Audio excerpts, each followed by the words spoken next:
Hi, it's Richie here. At this year's CES, Samsung announced its largest tablet yet, the Galaxy NotePro and NotePro 12.2.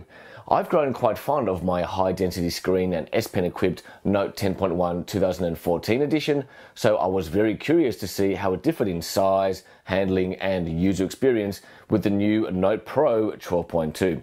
So today we compare these two S Pen equipped heavyweights.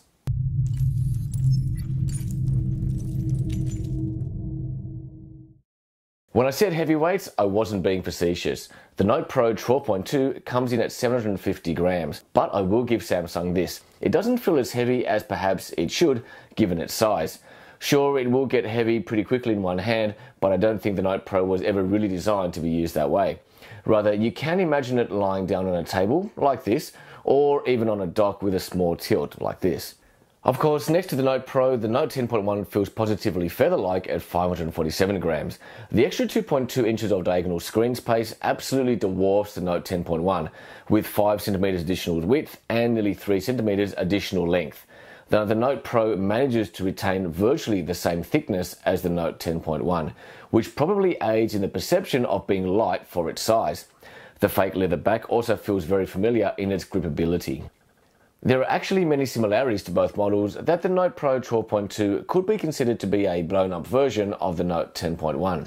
The overall design is the same, with the hard button and capacitive buttons on the wings of it, the speaker and button placements, along with the headphone jack, SD card slot and S Pen holder. Both models have the same quad-core Snapdragon 800 chipset with 3 GB of RAM, 8 megapixel back camera and 2 megapixel front camera, and the same screen resolution. Although because the 12.2 is so much larger, the pixel density does drop to 246 ppi. But after looking at the screen a fair bit, I can report that text still looks very sharp and stream video content looks great. The NotePro does follow the Note 3 with the same USB 3 style connection, but it does still accept a standard micro USB 2 for connection and charging. Well, it turns out that 12.2 inches makes for an awesome multitasking real estate, as we would know using notebooks around that size. Now, the Note 10.1 runs on Android 4.3 and the NotePro 4.4.2. And although I haven't dug into the nitty-gritty yet, there are a few obvious changes, like the more stylized drop-down menu that doesn't extend the whole screen width as it does on the Note 10.1. The biggest changes are twofold. The multi-window on the Note 10.1 is for a split between 2 apps. The multi-window on the NotePro 12.2 can handle up to 4 apps running on the screen together. Now, the other big software difference is in the Flipboard style overlay called Magazine UI. Now this has large tiles that dynamically update based on your schedule and nominated categories of interest. And with these, you can scan these customized pages before digging into specific articles. Now, the Note 10.1 has something similar as well, but it's more of an app that aggregates articles and is hidden for the most part, rather than being a service that feels part of the overall OS.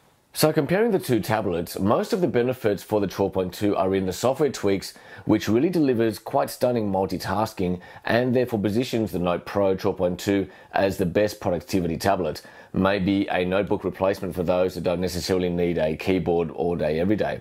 Now, the S Pen provides great editing power, particularly in graphics applications and document marking up, and this is true across both the 10.1 and the 12.2 models. So that's the choice, a one-handed tablet with a great looking screen and the S Pen and all the apps and benefits that provides, and then you've got this quite generous huge screen with the S Pen plus the extra multi-windows and that fresh interface that could potentially take over from where a notebook left off. So I'm quite interested to hear what your thoughts are now that you've seen both of these side by side. Are either one of these Note products what you're looking for in a productivity tablet? And which one makes most sense for you? Let me know in the comments area below. Please like this segment if you enjoyed it, and it would be great to have you as a subscriber to the channel. Thanks for watching. Until next time.